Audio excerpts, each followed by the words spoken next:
ठीक है, ये आपको आ गया था ना, बाकी क्वांटिटीज निकालना है, ठीक है ना। यहाँ सब्स्टिट्यूट कर दोगे तो टी की आंसर आ जाएगा, फिर वो सब्स्टिट्यूट करके एम में डाल दोगे तो वो भी आ जाएगा, ठीक है।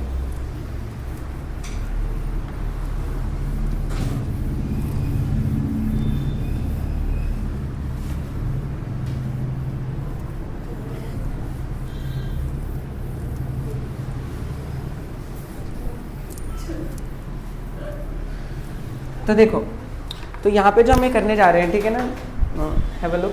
तो देखो, तो यहाँ पे हम क्या करने जा रहे हैं, देखो मेनली 3 तरह के एप्लीकेशंस हैं। एक तो वही यूनिट कन्वर्ट करने वाला, जैसे अभी हमने करा, ये उसी के बेस था, ठीक है। एक होता है to check the correctness of the equation, जिसमें लेफ्ट हैंड साइड और राइट हैंड साइड की दोनों की इक्वेशंस, डायमेंशनल इक्वेशन निकाल के देखते हैं कि अगर सेम सेम है तो करेक्ट है और सेम नहीं है तो इनकरेक्ट है, ठीक है। उसमें भी बहुत सारे लॉजिक होते हैं, जो हमने पढ़े थे कि अगर कोई चीज़ डायमेंशनली करेक्ट है तो जरूरी नहीं है कि वो इक्वेशन एक्चुअली में करेक्ट हो, बट अगर कोई डायमेंशनली इनकरेक्ट है तो गारंटी है कि वो एक्चुअल में इनकरेक्ट ही होगी। तो इस तरह के एमसीक्यूज में आते हैं, ठीक है ना क्वेश्चन, ओके। एंड जो थर्ड एप्लीकेशन है, to find the relation between different physical quantities, to find the dimensionally correct हो सकती है पर वैसे असलियत में नहीं होती। हाँ, मतलब ऐसे हम कुछ भी फॉर्मूला बना दे तो सही थोड़ी ना होगा, मतलब जो डायमेंशनली करेक्ट हो लेकिन उसका कोई सिर पैर ही ना हो। To find the relation between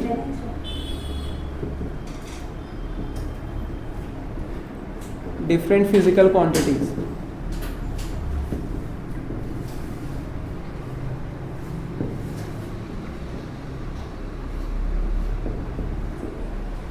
different physical quantities, ठीक है ना। तो इसमें जो सबसे बेसिक एंड जो सबसे फर्स्ट है, जो आप इनिशियली पढ़ते हो, ठीक है ना, इसमें हम क्या करते हैं, जैसे कोई फिजिकल एस्पेक्ट है, कोई फिनोमिना है, उसको हम पहले देखते हैं कि किन किन चीज़ों पर डिपेंड कर रहा होगा, अज्यूम करते हैं, फिर उन चीज़ों को मान के हम अपना सॉल्व करने पे निकलते हैं, ठीक है। जैसे कि जो आपने ये करा होगा, और ये एग्जाम में भी आता है सबसे स्टैंडर्ड क्वेश्चन, ठीक है ना, जो हम कल बता रहे थे आपको, ठीक है, कि ये आपके पास क्या है, एक आपके पास ये स्प्रिंग है और नीचे बॉब है, ठीक है ना। जब इसे ऑसिलेट करते हैं तो यहाँ से जाके यहाँ वापस आने तक के टाइम को टाइम पीरियड कहते हैं। तो ये टाइम पीरियड का फॉर्मूला निकालना है, ठीक है ना। तो ऑब्वियस सी बात है, हम वही चीज़ें देखेंगे जो हमें दिख रहा है कि क्या क्या है। एक इसका वजन पे, मतलब लग रहा है हमें कुछ पता भी नहीं कि डिपेंड करते हैं नहीं, बट हमें लग रहा है कि शायद वजन पे डिपेंड करता हो, कितना भारी है कितना हल्का है। दूसरा लग रहा है ये लेंथ पे डिपेंड करता हो कि कितना लंबा है या कितना छोटा है, मतलब स्ट्रिंग की लेंथ कितनी लंबी है कितनी छोटी है, इस पे। और तीसरा फैक्टर वैसे सोच सकते हैं कि ग्रेविटी पे डिपेंड कर रहा है, ये एक्सपेरिमेंट में ये मार्स पे कर रहा हूँ या मून पे कर रहा हूँ या फिर अर्थ पे कर रहा हूँ, क्योंकि तीनों जगह ग्रेविटी अलग अलग है, समझ पा रहे हो ना। तो हो सकता है डिफरेंट रिजल्ट आए, तो हमने मान लिया कि चलो मान लेते हैं कि इन तीनों पे डिपेंड करता है, इट इज़ प्रोपोर्शनल, ठीक है ना। तो हम ऐसे लिखते हैं स्टेटमेंट की टर्म्स में, तो ABC मान के 1-2 लाइन लिखना हो तो 1-2 लाइन लिखने के लिए क्या करें, ऐसे ही लिख देते हैं, ठीक है ना। देखो कुछ लिखना नहीं है, बस हम अज्यूम कर लेते हैं, ठीक है ना। हमें टाइम पीरियड चाहिए, जैसे ना हमें बोलते हैं ये एक्सप्रेशन चाहिए कि इसका टाइम पीरियड लिख लेते हैं एक लाइन में, time period may depend on, हमें नहीं पता गारंटी से करता है नहीं करता, बस मान लिया शायद हो डिपेंड करता हो, मे depend upon following physical quantities.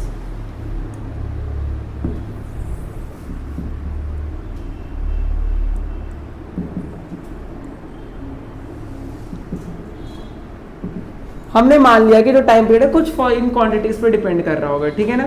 पहला ले लेते हैं वही अपना क्या, लेंथ ले लेते हैं, ठीक है ना, length of the string. Exam में इतना भी नहीं लिखना होता, लिख दोगे तो अच्छी बात है, लेकिन बिना उसका भी काम चल जाएगा, ठीक है ना।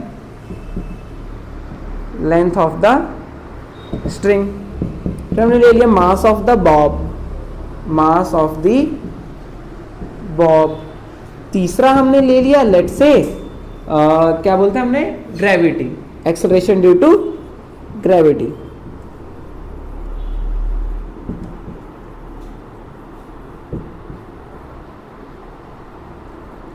ठीक है ना, इन 3 फैक्टर्स पे ले लिया। अब जो टाइम पीरियड है हमने उसे कैपिटल T से डिनोट करा, ठीक है ना। तो लेट से कह देते हैं कि जो टाइम पीरियड है ये लेंथ पे डिपेंड कर रहा है, हमने कह दिया पावर A से, ठीक है ना। मतलब अब देखो जैसे kinetic energy half M V square वो मास की 1 पावर पे डिपेंड करता है और वेलोसिटी की 2 पावर पे, ठीक है ना। तो हमने मान लिया कि हमें नहीं पता ना पावर क्या है, 1 2 3 4 कुछ भी हो सकती है, तो हमने कह दिया ए है, ठीक है ना। हमने कह दिया कि T is proportional to length की पावर ए, ठीक है। हमने कह दिया T is proportional to mass की power b, T is proportional to, अब देखो acceleration due to gravity g ले लेते हैं, ठीक है ना, जी की पावर सी, ठीक है ना। मतलब ए बी सी क्या है, वो पावर से जो हमें नहीं पता, ओके। फिर हम तीनों को कंबाइन कर देते हैं, तो आपके पास क्या एक्सप्रेशन है, अगर आप तीनों को कंबाइन कर दो, T is proportional to L की पावर ए, एम की पावर बी एंड जी की पावर सी। समझ आ रहा है कुणाल? हमने मान लिया कि ए बी सी पावर पे डिपेंड कर रहा है, हमें नहीं पता वो क्या है, समझ पा रहे हो ना। जैसे कि काइनेटिक एनर्जी को ही हम लिख सकते हैं एम की पावर ए, वी की पावर बी, बट हमें पहले से ही पता है ए कितना होगा 1 होगा और बी कितना होगा 2 होगा, और यहाँ पे एक हाफ भी आएगा, वो भी एक लिमिटेशन है जो हमें पढ़ना है कि ये हमें कांस्टेंट एनर्जी का फॉर्मूला ही होता है ना, हाफ एम वी स्क्वायर। लेकिन अभी हम आगे पढ़ेंगे कि डायमेंशनल एनालिसिस की कुछ लिमिटेशंस होती हैं, क्या कि वो हमें कांस्टेंट वैल्यूज प्रोवाइड नहीं करता, वो भी याद रखना, एग्जाम में वो भी आता है। What are the limitations of dimensional analysis. Video record हो भी रही है, हो रही है ठीक है ना, ओके ठीक है, ओके। तो आपने कंबाइन कर दिया, तो पहले तो प्रोपोर्शनलिटी साइन हटाने के लिए आप के डाल दोगे वहां पर, ठीक है ना, वही के की वैल्यू हमें पता नहीं चलती है, तो हमने कह दिया कि यहाँ पर टी इज इक्वल टू के, हाँ प्रोपोर्शनलिटी कांस्टेंट है, यस, और हमें पता भी नहीं चलता क्या है वो, ठीक है ना, जी सी, ओके। कोई दिक्कत वाली बात नहीं। अब हम यहाँ पे डायमेंशंस लिख देंगे, इट्स जस्ट दैट सिंपल। ये क्या है, टाइम पीरियड, क्या है, टाइम पीरियड, ये भी लिख लो, जो टी है ना, ये क्या है, टाइम पीरियड। टाइम पीरियड क्या होता है कुणाल? कि किस चीज में, एक कंप्लीट ऑसिलेशन होने में, remember time taken to complete one oscillation is called time period, okay. तो ये हो गया। अब देखो टाइम पीरियड की डायमेंशन क्या होगी, टाइम ही तो है, टाइम की डायमेंशन क्या होगी, टाइम की डायमेंशन क्या होगी, टी होगी बस, मतलब सेकंड होगी, ठीक है ना। तो इसकी डायमेंशन ये होगी m0 l0 t की पावर 1, टाइम की डायमेंशन। उसी तरह के लेंथ की डायमेंशन क्या होगी, m0 l1 t0, l ही लिख देता हूं बस, l की पावर a। m क्या है, मास, मास की डायमेंशन सिर्फ m होगी, l और t 0 होंगे, इसकी पावर b। और ये क्या है, g क्या है, g is the acceleration due to gravity, उसकी डायमेंशन होगी lt माइनस 2, तो lt माइनस 2 की पावर क्या हो जाएगी, c हो जाएगी, ठीक है ना।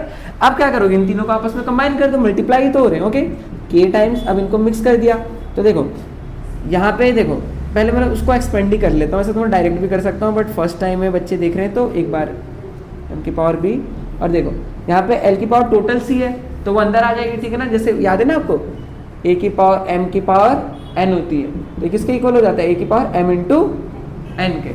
तो उसी तरह l की पावर 1 और टोटल की पावर c, तो वो क्या हो जाएगा, l की पावर c, l की पावर c और t की पावर माइनस 2c। क्लियर है गुणान, क्लियर है समृद्धि, भूमि, ठीक। तो ये हो गया आपके पास।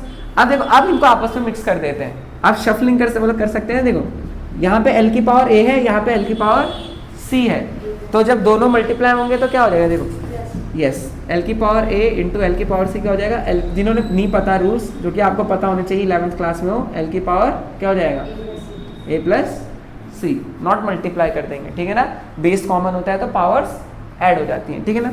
तो क्या हो जाएगा, l की power a plus c, m की पावर तो बस एक ही है b, और यहाँ पे देखो t की पावर क्या है, माइनस 2c, कहीं और तो है ही नहीं, तो ये एक्सप्रेशन आ गया। और यहाँ पे क्या था, लेफ्ट हैंड साइड में m0 l0 t1, ठीक है ना। अब देखो ऑब्वियस सी बात है, अगर इस इक्वेशन को करेक्ट होना है तो इसे डायमेंशनली करेक्ट होना पड़ेगा, यानी कि लेफ्ट साइड की डायमेंशन राइट साइड की डायमेंशन से सेम होनी चाहिए, मतलब सेम मैच करनी चाहिए, ठीक है ना। The dimensions on the left side should be equal to dimensions on the right side, ठीक है ना, ओके। तो हम बस कंपेयर कर देंगे, ठीक है ना। अब हम क्या कर देंगे, यहाँ से यहाँ तक लिख लेना, ठीक है ना, ओके, ये अलग था, उसके बाद से ये, ठीक है ना। अब इनको कंपेयर करोगे, ठीक है ना, comparing dimensions on both sides, dimensions on both sides. हमने कंपेयर शुरू करा डायमेंशन। अब यहाँ m की पावर 0 है, यहाँ पे m की पावर b है, यानी कि इसका मतलब है b बराबर 0 है। l की पावर 0 है, यहाँ पे l की पावर a प्लस c है, यानी कि a प्लस c भी बराबर 0 है। t की पावर 1 है, यहाँ पे t की पावर माइनस 2c है, यानी माइनस 2c बराबर 1 है। इतना करना है पहले काम। इतना कर लिया समृद्धि, इतना कर दिया कुणाल, इतना कर दिया भूमि, ठीक है ना, इतना कर दिया दिव्यांशी, ठीक है ना, ओके ठीक है। तो इतना हो गया। तो अब देखो यहाँ से हमारे पास c की वैल्यू आ जाएगी। c की वैल्यू क्या हो जाएगी? -1/2। यहाँ पे c की वैल्यू आ गई, कोई दिक्कत वाली बात? अब इस c की वैल्यू को हम यहाँ पे रिप्लेस कर देते हैं, ठीक है ना, c की वैल्यू। तो a -1/2 इज इक्वल टू 0, यानी कि a की वैल्यू कितनी होनी चाहिए? 1/2। तो देखो तीनों की वैल्यू आ गई। b की वैल्यू हमारे पास 0 आ गई, c की वैल्यू -1/2 आ गई और a की वैल्यू 1/2 आ गई। अब हम क्या करेंगे, इसे अपनी जो फर्स्ट वाली एक्सप्रेशन थी इसके अंदर पुट कर देंगे दोबारा से, ठीक है ना। तो देखो अब डालते हैं इस वाले एक्सप्रेशन के अंदर जो हमने निकाली। तो टाइम पीरियड हमें क्या दिख रहा है? k l की पावर a, हाँ l की पावर a मतलब a कितना है? 1/2, m की पावर b और b कितना है? 0, और g की कितनी पावर है कुणाल आप बताओ? g पे क्या है? c है ना, यहाँ पे c क्या है? -1/2, क्या? -1/2। तो जब हमने यहाँ पे पुट करा तो देखो अब आपको कितना अच्छा दिख रहा है। k तो कांस्टेंट है, ठीक है ना। तो देखो इसे हम ऐसे लिख सकते हैं L/2 और g की पावर 1/2, क्योंकि जब किसी चीज़ की पावर में नेगेटिव होता है इसका मतलब है वो अपॉन में, समझ पा रहे हो ना। तो देखो ये हो गया, तो इसे हम ऐसे लिख सकते हैं k√L/g। क्यों? क्योंकि हाफ का मतलब होता है अंडर रूट, इतना तो बेसिक सबको ही पता होगा ना। तो k√L/g, तो हमारे पास टाइम पीरियड का एक्सप्रेशन, हाँ बेसिक वाला, ठीक है ना। k is equal time period कितना आ गया? k√L/g। तो हमें क्या पता चला कि लेंथ पे क्या होता है? 1/2 टाइम्स डिपेंड करता है अंडर रूट, और g पे रूट के अंदर ही बट इनवर्सली, समझ पा रहे हो ना।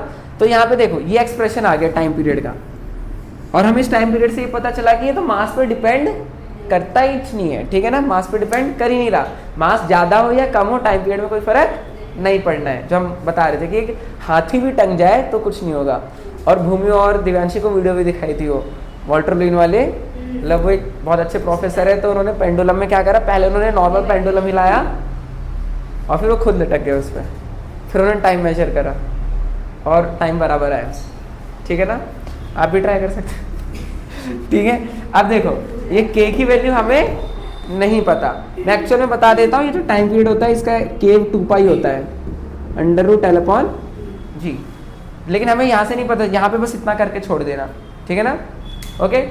तो ये नोट डाउन कर लो। इसके बाद एक क्वेश्चन मैं और देता हूँ, ट्राई इट योरसेल्फ, और फिर और क्वेश्चन देंगे, देते ही रहेंगे। ऐसे कलरफुल बोर्ड ज़्यादा अच्छा लगता है ना, ऐसा ब्लैक ब्लैक में थोड़ा लगता है कि इंटरेस्टिंग। यहाँ से पता भी नहीं चलता ना कहाँ से टॉपिक खत्म हुआ कहाँ से स्टार्ट हुआ, कलर में बाउंड्री बन जाती है।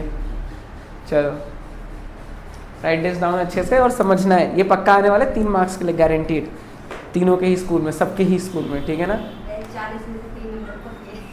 देखो फर्स्ट चैप्टर कम से कम आपका अगर आता है तो आई गेस कि 5 नंबर का आ सकता है, ठीक है ना। 3 नंबर का ये क्वेश्चन और 1-1 नंबर के सिंपल यूनिट कन्वर्ट करने वाले, हाँ MCQ कन्वर्ट करने के लिए कि 1 न्यूटन कितने डाइन के, नहीं हाँ 1 न्यूटन कितने डाइन के इक्वल होता है, या फिर 1 जूल कितने, या फिक्स है, समझ पाए हो ना। 11th क्लास में फिक्स है एक्चुअली बोलो, जो हम आपको बताते हैं अगर आपने वो कर लिया ना, जो कि आप करते हो, बस अच्छे से प्रैक्टिस भी कर ली तो आराम से 90 अब क्रॉस कर सकते हो, ठीक है ना। There's no difficulties in getting good marks in class 11, और 11th क्लास 12 से थोड़ी ज़्यादा टफ है। भैया एक बच्चे की 10th में 90% आए तो इस बार हमारे साथ फेल हो रहा है, भैया ऐसा हो सकता है क्या बोल रहे हो, मुझे समझ नहीं आया। आपके साथ 11th में आ चुका है? हाँ मतलब 11th में फेल हुआ ना इस बार। अच्छा आपके साथ पढ़ रहा है, मतलब 10th में आपको पता है जब CGPA का सिस्टम था ना, जिनके 9.8 CGPA आते थे वो भी 11th में फेल हो जाते थे। बहुत, अरे मैंने बताया नहीं, भटक जाते हैं ना बच्चे, भटकना ही तो नहीं है, फेल वही होते हैं जो भटक जाते हैं, बात खत्म, जिनका दिमाग इधर उधर हो जाता है। 11th में कोई वो बच्चा फेल नहीं होता जो पढ़ रहा हो स्टार्टिंग से और मन लगा के पढ़े, वो कभी नहीं होगा फेल। फेल वो होते हैं जो बस इधर उधर डिस्ट्रैक्ट हो जाते हैं, ठीक है ना, ध्यान इधर उधर चला गया, पढ़ाई का फोकस खत्म हो गया, कुछ भी होता है, ठीक है ना, जो आपको बताया था टॉपिक्स, ठीक है ना, वही है। तो अपना फोकस हमेशा स्ट्रेट होना चाहिए कि पढ़ाई करनी है अच्छे से, ठीक है ना, डॉक्टर बनना है, ठीक है ना, मासूम जानवरों का इलाज करना है जो बोल नहीं सकते। हो गया ये, बढ़िया। इसी तरह एक क्वेश्चन देता हूँ, राइट दिस डाउन, ये करोगे पूरे नंबर मिलेंगे, ठीक है ना। एक स्टार लगा के एक लाइन लिख लो, स्टार लगा के लिख लो, ये लिख लो, फ्रॉम द डायमेंशनल, एक स्टार लगा के लिख लो, जब ये कर लो तब। आपने लिख लिया पूरा? अच्छा लिख लो, पहले लिख लो, पहले ये पहले कर लो पूरा, देन मैं आपको कराता हूँ। और एक बार मैं थोड़ा सा रिवाइज भी करा देता हूँ क्विकली ना, ताकि आपको डाउट हो, ठीक है। और समृद्धि, जो भी डाउट होता है पूछना है, ठीक है ना, चुप नहीं रहना है। वैसे आपको पहले से ही पता है, ठीक है कुणाल, यू नो, कुछ भी नहीं समझ आए तो पूछना है, चुप नहीं रहना है। सब बुद्धू हैं यहाँ पे, ठीक है ना, यही सोच के चल रहे हैं, यही सबसे अच्छी थॉट है, ठीक है। हमें सोचना चाहिए कि हम बुद्धू हैं, हम सीखने के लिए आ रखे हैं। बस जब एग्जाम में जाते हैं तब नहीं सोचना, तब सोचना चाहिए कि मैं ही स्मार्ट हूँ, क्योंकि वहाँ पे बुद्धू समझोगे तो तुम्हें सर क्वेश्चन ही टफ लगने लगेगा। फील्ड होती है, कहते हैं जब प्रिपेयर करो तो ऐसे प्रिपेयर करो कि आप दुनिया के सबसे वीक प्लेयर हो, और जब और जब लड़ने जाओ तो सोचो कि आई एम द बेस्ट। समझ पा रहे हो ना? जब पढ़ो तो ऐसे पढ़ो कि मुझे कुछ नहीं आता, जब एग्जाम देने जाओ तो ऐसे कि मुझे सब आता है, कि जो नहीं आता वो भी कर लूँ, मैं इतना इंटेलिजेंट हूँ कि जो नहीं आता वो भी कर लूँगा। एग्जाम टाइम पे, प्रिपरेशन टाइम पे अलग फिलोसॉफी, एग्जाम देते टाइम अलग philosophy, it depends on the time, ठीक है ना। प्लेयर्स का भी वही है, जब प्रैक्टिस करते हैं तो ऐसे प्रैक्टिस करते हैं कि सबसे बेकार प्लेयर वही होंगे, और जब खेलते हैं तो उनमें रहता है कि मेरे से अच्छा कोई प्लेयर ही नहीं है। Same for you. अरे हाँ, मुझे बोलना भी था, समझ आए कुणाल? अब एक बार रिपीट कर देता हूँ, ठीक है, ऐसा नहीं होना चाहिए। कहाँ थे आप लोग 40 मिनट्स के लिए? और फिर घर गए, और भाई अब तक 30 में पहुंच गए थे हम। घर इसने बोला मुझे दुकान से मम्मी ने सामान मंगाया था कि सॉरी भूल गई। अब फिर मम्मी बोली कि तेरे रात को आ रही है, अब दिन सामान ले आएगी, फिर मैं गाली ठोकूंगी घर जाके। फिर हमने चलो दोबारा चलते हैं, फिर दोबारा गए ये के बाद वो पूरा टाइम तो 40 हो गया। फिर मेरी मम्मी तब तक गेट पैसे रुकी है, स्कूल गई? हाँ बाहर ही कैंपस के वहीं पर। हाँ, अभी मैंने एक बार कॉल करा था, तब मैं उठा नहीं पाया था, फिर एक और बार कॉल करा, मैंने क्या हो गया, मैं सोचा आप कर रहे हो कुछ क्वेश्चन, वो तो आया नहीं कुछ। मैंने बोला था उन्हें डांटना थोड़ा सा, मम्मी बोल रही थी अगले कल आए तो उन्हें थप्पड़ मारना है कि मैं पहले मुझे सुनाई दिया कि मैं मारूंगी, मैंने बोला आंटी मारना मत, डांट देना मत। फिर वो बोली मैं तो आपको बोल रही हूँ, मैंने बोला मैं तो मारता ही नहीं। लेकिन ऐसा नहीं होना चाहिए, बहुत गलत है, सिंपल सी बात है, ठीक है ना। हाँ नहीं, कोई भी टाइम हो, घर में पता नहीं है और यहाँ पे भी नहीं पता, यहाँ पे घर जा चुके हो, घर पे पहुँचे नहीं हो, और पेरेंट्स को फिर इतनी देर तक कहाँ है बच्चे, ठीक है ना। तो आज से नहीं होना चाहिए। चलो आपसे तो मम्मी नहीं जाएगी, लेने मम्मी ने बोला है। हाँ सही है, बढ़िया है। देखा, कहा था ना, ट्रस्ट एक ही दिन का होता है, बस। भैया वो हम लोगों के लक्षण बताया ना, मिलता है तो बस फिर नहीं, लेकिन मैं वही कहना चाहता हूँ ना, ट्रस्ट एक ही बार का होता है, एक बार ट्रस्ट टूटा तो नेक्स्ट टाइम। चलो ठीक है, चलो ठीक है। तो हमने क्या करा, देखो स्टार्टिंग से हमें क्या करना है कि हमें कोई फिजिकल क्वांटिटी का फॉर्मूला फाइंड करना है, ठीक है ना। तो पहले हम अज्यूम करते हैं, क्वेश्चन में गिवन होगा, जितने भी क्वेश्चन करोगे, ऐसा नहीं कि तुम्हें खुद ही सोचना पड़ेगा, क्वेश्चन पहले दिया होगा कि इन चीज़ों पे डिपेंड कर सकता है, ठीक है ना। तो जब आप क्वेश्चन करोगे तो उसमें पहले दिया होगा कि जो टाइम पीरियड है शायद लेंथ, मास और एक्सेलरेशन पे डिपेंड करेगा। तो हमने वही लिया कि हमने देख लिया कि इन चीज़ों पे शायद डिपेंड करता होगा, length of the string, mass of the string and acceleration due to the gravity. फिर हमने लिख दिया कि time is proportional to L की पावर है, एम की पावर बी, जी की पावर सी। जी है यही acceleration due to gravity, M है मास, एल है लेंथ, और इनकी जो पावर्स है वो हमने ए बी सी ले लिया कि किन पावर पे डिपेंड कर रहे हैं, ओके। फिर हमने बस यही करा, प्रोपोर्शनल हटा के के लगा दिया, प्रोपोर्शनली कांस्टेंट। देन हमने टाइम के डायमेंशन लिखे, टाइम के डायमेंशन m0 l0 t होगा। फिर यहाँ पे हमने लेंथ की डायमेंशन लिखी, l होगा, l की पावर a। फिर हमने मास का डायमेंशन लिखा m की पावर b, डायमेंशन इक्वेशन। और एक्सेलरेशन ड्यू टू ग्रेविटी का डायमेंशन g क्या है, एक्सेलरेशन ही तो है, वो lt माइनस 2 की पावर c। फिर यहाँ से बेसिक मैथमेटिक्स लगाई हमने, पहले c को दोनों में डिस्ट्रीब्यूट कर दिया। फिर हमने क्या करा, जो भी चीजें थी आपस में कंबाइन कर दी हमने। तो l के साथ a था, यहाँ पे l के साथ c था, तो l की पावर a प्लस c हो गया। फिर हमने क्या करा, जब दोनों इक्वेशन बन गई, then we compare the powers on the left hand side and the right hand side.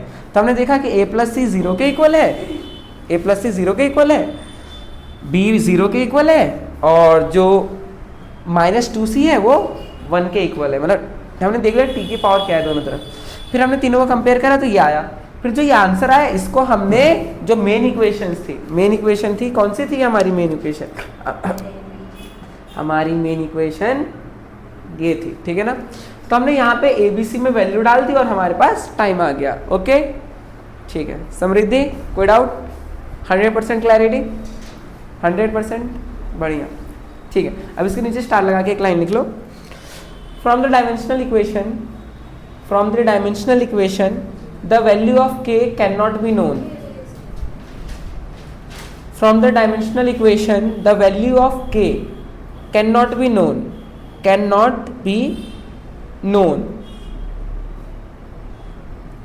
but on the basis of experiments the value of k cannot be known. जो यहाँ पे k लिखा है ना, जो मैंने बोला हमें नहीं पता चलेगा, ठीक है ना, लिख लो। but from the experiments the value of k obtained is 2 pi. और फिर उसके नीचे लिख लो t is equal to 2 pi under root L upon g। एक क्वेश्चन मैं आपको एक और मैं कराता हूँ, बाकी के होमवर्क में दूंगा, ठीक है ना। एक और बार कराता हूँ, फिर उससे आपको 100% प्रैक्टिस हो जाएगी, फिर बाकी के क्वेश्चन घर के लिए दे देंगे, ठीक है ना। तो राइट दिस डाउन, लिखो, टाइटल डालो frequency of A stretched string.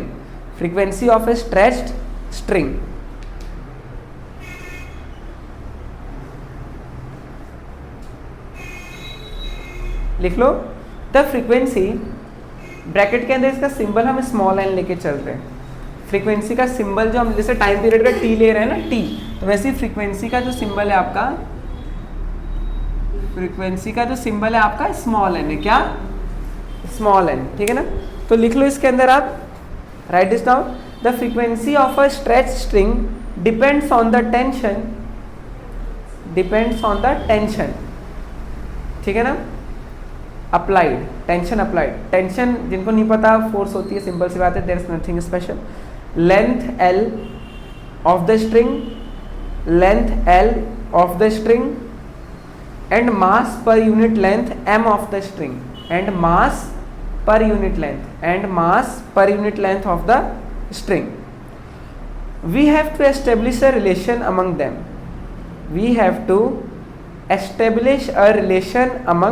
them. ठीक है ना। हम इनके बीच में क्या फाइंड करना है? इनके बीच का रिलेशन फाइंड आउट करना है। तो पहले मैं इसे पूरा क्लीन कर देता हूँ ताकि फ्रेश स्टार्ट हो आपकी।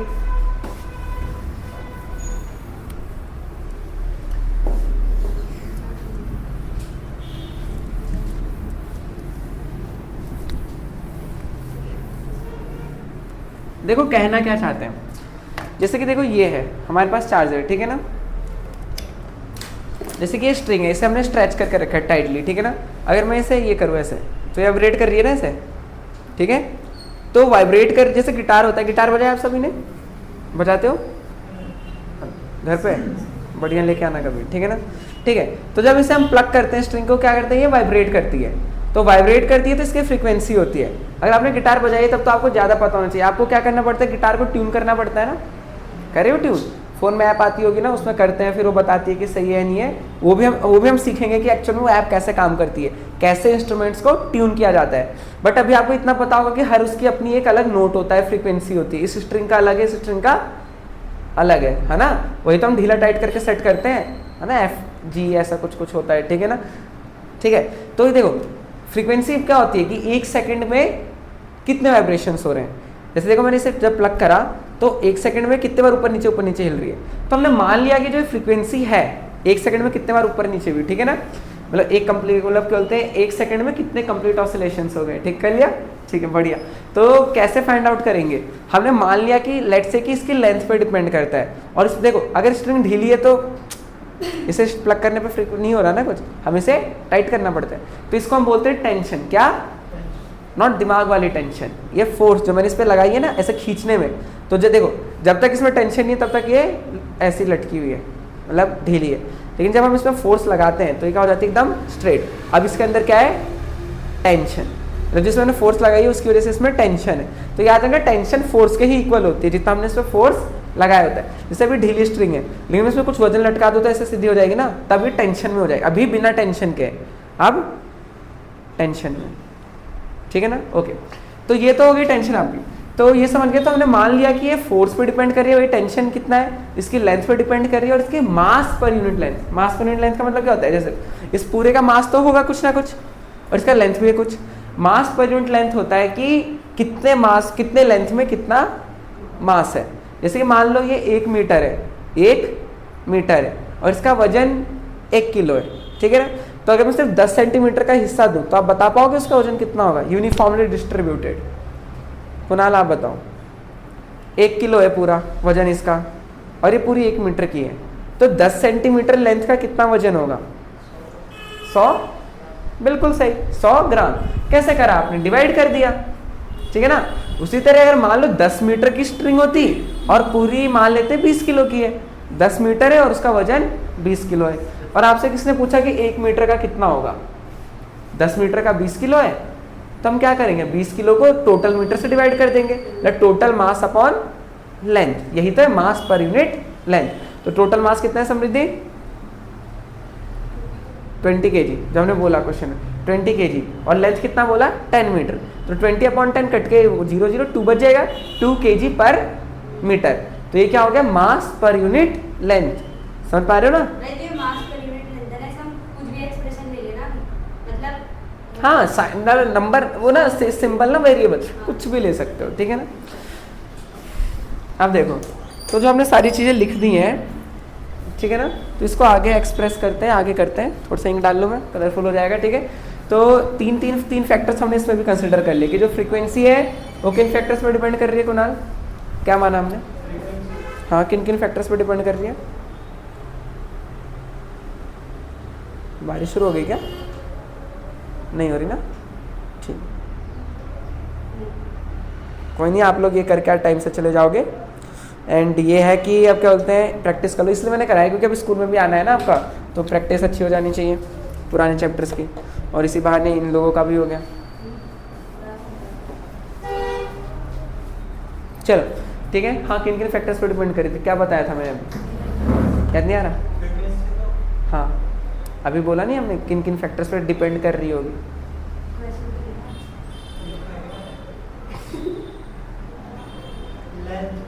हाँ पूरा क्या लिखा है, पढ़ो।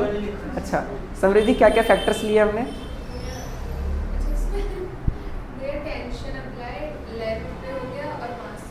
आपने लिखा नहीं है, कहाँ तक लिखा है बताओ। तो उससे पहले का ही है, ठीक है ना।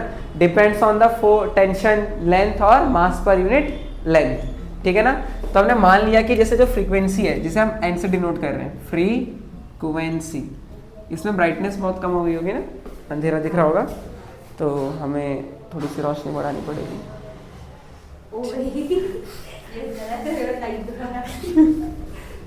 ठीक है ना। तो हमने मान लिया कि जो फ्रीक्वेंसी है, ठीक है ना, ये डिपेंड कर रही है किन किन फैक्टर्स पे। फ्रीक्वेंसी डिपेंड्स ऑन, जो हमने तीनों लिख लिए, ठीक है ना, तो मैं दोबारा लिख नहीं रहा हूँ, जो आप तीनों लिख चुके हो, ठीक है ना। तो हम ऐसे कर लेते हैं, फ्रीक्वेंसी को हमने एन डिनोट करा है, तो हमने मान लेते हैं कि इन किन की पावर पे डिपेंड कर रही होगी। किन किन हमने क्या क्या लिया, डिपेंड्स ऑन व्हाट, आपका टेंशन पे, टेंशन, लेंथ एल ले लो, और मास पर यूनिट लेंथ, ठीक है ना। समझ पा रहे हो ना, मास पर यूनिट लेंथ। तो देखो टेंशन क्या होता है आपका, फोर्स ही होता है, यहाँ पे टी ले लेते हैं, क्या टी की पावर ए। हम पावर खुद से ले रहे हैं, हमें नहीं पता क्या है, टेंशन की कोई भी पावर पे डिपेंड कर सकता है, समझ रहे हो समृद्धि, भूमि, ठीक है ना।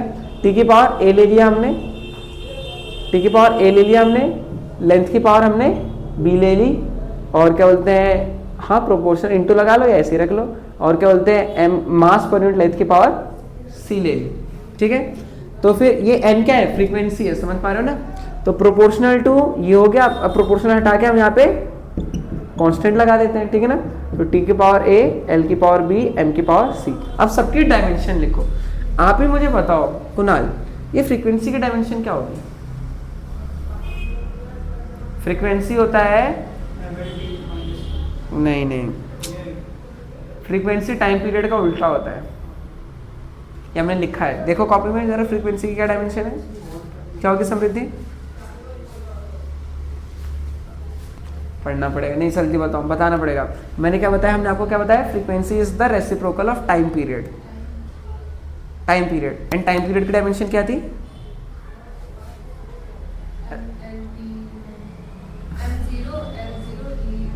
हाँ बहुत बढ़िया, तो उसका उल्टा क्या हो जाएगा? हाँ -1। देखो थोड़ा जल्दी में करना पड़ रहा है लेकिन करना पड़ेगा, ठीक है ना। डायमेंशंस आपको एक बार देखना पड़ेगा, जो डायमेंशंस लिखी है, देखा क्या है, t-1 है ना, लिखा है आपने t-1, ठीक है ना। तो यहाँ पे हम वो कर देते हैं डायमेंशन m0 l0 t की पावर -1। तो देखो time frequency is the opposite of time period, इनके बीच का रिलेशन क्या होता है, frequency is equal to 1/t। Frequency और टाइम पीरियड एक दूसरे के रेसिप्रोकल होते हैं, सिंपल, जो आपने सर्कुलर मोशन में करा भी है, ठीक है ना। ओके, तो ये इज इक्वल टू इधर के, तो के है, टी क्या है, टी यहाँ पे टेंशन है, और टेंशन क्या होता है, टेंशन क्या होती है कुणाल, फोर्स। तो डायमेंशन क्या हो जाएगी टेंशन की, जो फोर्स की होती है, तो फोर्स की डायमेंशन क्या होती है आप बताओगे हमें, ml, हाँ सॉरी करते हैं, हाँ करते फोर्स आपका ma है ना, हाँ ml t², t-2। देखो सिंपल से ऐसे कर, फोर्स इज इक्वल टू क्या, मास इंटू एक्सेलरेशन, m का m हो गया और एक्सेलरेशन का lt-2, तो mlt-2 ये टेंशन का है, ठीक है ना। टेंशन यहाँ पे फोर्स है, समझ लो फोर्स, ये है लेंथ और ये है मास पर यूनिट लेंथ। तो बच्चे यहाँ पे मिस्टेक करते हैं एक्चुअली बोलो तो, मास पर यूनिट लेंथ, इसीलिए मैंने आपको पहले समझा दिया। मास पर यूनिट लेंथ होता है क्या, मास अपॉन लेंथ, ठीक है ना, मास पर unit length mass upon length होता है, ठीक है। तो लेंथ है यहाँ पे, लेंथ की डायमेंशन तो यही हो जाएगी l की पावर b, क्योंकि लेंथ में तो सिर्फ लेंथ है। लास्ट में क्या है m, m क्या है, मास पर यूनिट लेंथ। तो मास का तो देखो, मास पर यूनिट लेंथ, मास की डायमेंशन l और लेंथ की डायमेंशन l, तो ऊपर जाके क्या हो जाएगा ml-1। यही बच्चे मिस्टेक करते हो, मास को या तो सिर्फ मास डाल देते हैं, कंफ्यूज हो जाते हैं, ठीक है। तो ml-1 की पावर c, यहाँ पे स्मॉल m क्या था, ये मास पर यूनिट लेंथ। यहाँ तक क्लियर है, यही बस क्रिटिकल स्टेप था, बाकी सब इजी सा है। अब इसके बाद तो सेम स्टोरी है, ठीक है ना। तो देखो आप क्या करोगे, अब सारी चीज़ों को आप वो करोगे, एक साथ कंबाइन करने का ट्राई। उस यहाँ पे छूट गया, a लगाना छूट गया। देखो m की पावर a, l की पावर a, t की पावर -2a, यहाँ पे l की पावर b, यहाँ पे m की पावर c, l की पावर -c, क्योंकि -1 × c -c, m की पावर c, m की पावर c, ठीक है कुणाल। ओके, नेक्स्ट एग्जाम में अच्छा करना है, ठीक है। तो देखो अब यहाँ पे साथ में कंबाइन कर लेते हैं, ये m और देखो यहाँ पे तो m है ही नहीं, यहाँ पे m है, तो ये सब मल्टीप्लाई हो रहे हैं आपस में, तो ये क्या हो जाएगा, m की पावर a प्लस m की पावर c, तो m की पावर a प्लस c, तो यस m की power a plus c, l की power a plus b minus c, l की पावर a, यहाँ पे l की पावर b, यहाँ पे l की पावर -c, तो तीनों आपस में कंबाइन हो गई, ये हो गया, ठीक है ना। बस अब क्या बचा, t तो बस -2a है और कुछ नहीं है ना, नो। और यहाँ पे क्या है, m0 l0 t की पावर -1। फिर हम क्या करेंगे, compare, what we will do, we will compare. फिर पता चलेगा ना कि क्या रिलेशन है इनके बीच में, ये रिश्ता क्या कहलाता है, ठीक है ना। कंपेयरिंग, ठीक है ना, कंपेयरिंग लेफ्ट हैंड, ठीक है ना, left hand side dimensions on the LHS and RHS लिख देना, ठीक है ना। Comparing dimensions on LHS and RHS, या फिर पावर्स ऑन, ठीक है ना, सेम बात है। तो देखो m की पावर 0, यहाँ पे कि m की पावर क्या है, a प्लस c है, तो यानी कि a प्लस c किसके इक्वल है, 0 के। l की पावर 0 है, वहाँ पे क्या है, a plus b minus c is equal to 0। t की पावर -1 है, तो -1 किसके इक्वल है, -2a के। t की पावर यहाँ -1 है, यहाँ t की पावर क्या है, -2a, बाकी सब तो 0 0 है। तो देखो माइनस से माइनस कट गया, a की वैल्यू कितनी हो गई, 1/2, ये 2 इधर डिवाइड में चला जाएगा, 1/2। यहाँ पे देखो a plus c is equal to 0, तो ये क्या सिग्निफाई कर रहा है कि a is equal to -c, a is equal to c मतलब a is equal to -c। अब मान लीजिए मैं सेकंड एक्सप्रेशन में डाल देता हूँ, ठीक है ना, a की वैल्यू तो 1/2 आ गई है, a की वैल्यू 1/2 अरे ऑब्वियस, अब तो सी की यहीं आ गई ना, ए की वैल्यू 1/t आ गई है, ठीक है ना। तो 1/2 इज इक्वल टू माइनस सी, तो सी कितना हो गया -1/2, नहीं समझे। ए इज इक्वल टू माइनस सी है, ए की वैल्यू मैंने निकाल ली 1/2, तो 1/2 इज इक्वल टू माइनस सी, तो सी इक्वल टू -1/2। तो एक सी की वैल्यू यहाँ से आ गई, ए की वैल्यू यहाँ से आ गई, बचा बी। अब बी का निकालने के लिए वैल्यू डाल देते हैं, ए की वैल्यू है 1/2 प्लस बी माइनस सी, सी की वैल्यू क्या है -1/2। यहाँ पे बच्चे मिस्टेक करते हैं, इज इक्वल टू 0। तो माइनस माइनस प्लस, क्यों देखो क्या है, यहाँ माइनस सी था ना, सी की खुद की वैल्यू क्या है -1/2, तो सी से पहले माइनस और फिर सी की वैल्यू खुद -1/2, तो ये आपस में प्लस हो गया। इतना कौन पढ़ता है डिटेल, मतलब आप 11th में आ गए हो, लेकिन ऐसे पढ़ाना पड़ रहा है, ठीक है ना, ताकि अच्छे से समझ जाओ, क्योंकि बड़े हो गए हो, ठीक है ना। माइनस माइनस प्लस, तो क्या हो गया 1/2 इज इक्वल टू 0। इसलिए बच्चों को समझ भी आता है, क्योंकि हम सोच के चलते हैं, उन्हें कुछ भी नहीं आता, ठीक है। तो that's why they do better. तो 1/2 1 हो गया, तो b + 1 इज इक्वल टू 0, तो b इज इक्वल टू -1, ठीक है ना। अब इन यही आया था आपका। अब देखो, अब क्या करेंगे हम, जो ये इक्वेशन थी इसके अंदर पुट कर देंगे, putting values of A B C, इसे इक्वेशन 1 डाल देना ऐसे, putting values of A B C in equation 1, तो हमारे पास आ जाएगा फ्रीक्वेंसी बराबर के टी की पावर ए कितना है हमारे पास 1/2, एल की पावर बी, एल कितना है एल की पावर बी ना, और हाँ बी है -1, और एम मास पर यूनिट लेंथ की सी, हाँ, और सी है हमारे पास -1/2। तो जब इन्हें कंबाइन करोगे तो देखो, एल की पावर -1 है तो अपॉन में चला जाएगा,